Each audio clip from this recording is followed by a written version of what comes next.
एक बार एक वैज्ञानिक ने एक टिड्डे को पकड़ा और उसे अपनी आवाज पर छलांग लगाना सिखाया। वैज्ञानिक टिड्डे से कहता, कूदो। टिड्डा उसकी आवाज सुनते ही जोर से छलांग लगा देता। अब वो वैज्ञानिक था तो प्रयोग करना तो बनता ही था। उन्होंने टिड्डे की छलांग पर प्रयोग किया। वैज्ञानिक ने उसकी एक टांग तोड़ दी और फिर बोला, कूदो। अब टिड्डे की छलांग की दूरी कम हो गई। वैज्ञानिक ने उसकी दूसरी टांग तोड़ दी और फिर बोला, कूदो। टिड्डे की छलांग और कम हो गई। अब तोड़ी गई उसकी तीसरी टांग। छलांग की दूरी और कम हो गई। एक एक करके बेचारे टिड्डे की सारी टांगें तोड़ दी गई।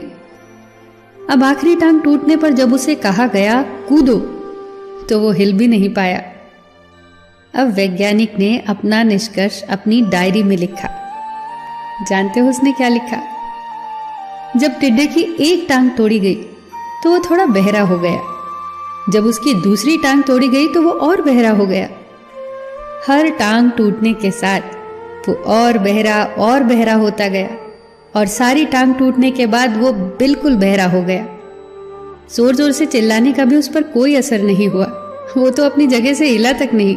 छलांग लगाना तो दूर की बात थी। इस कहानी को सुनकर सभी को ऐसा ही लग रहा है ना कि क्या मूर्ख वैज्ञानिक था। इतनी सीधी सी बात उसे समझ नहीं आई। या कुछ लोग ये भी सोच रहे होंगे कि ये तो किसी बच्चे को भी पता है कि टिड्डे की छलांग उसकी टांग टूटने की वजह से कम होती जा रही थी, ना कि वो बहरा हो गया था।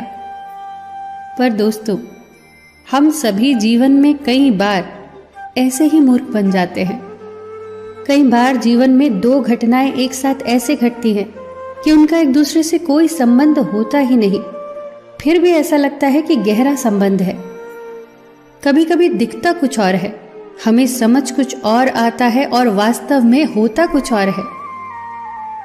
इसीलिए अगर पछताना नहीं है तो जीवन में जल्दबाजी में कोई निर्णय न ले।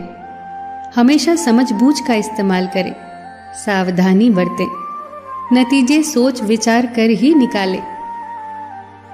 दोस्तों, आपको ये छोटी छोटी कहानियाँ और उनकी सीख कैसी लग रही है, हमें कमेंट सेक्शन में ज़रूर बताइएगा। आप अपने सुझाव भी लिखिए जिससे हम और बेहतर करने की कोशिश करें।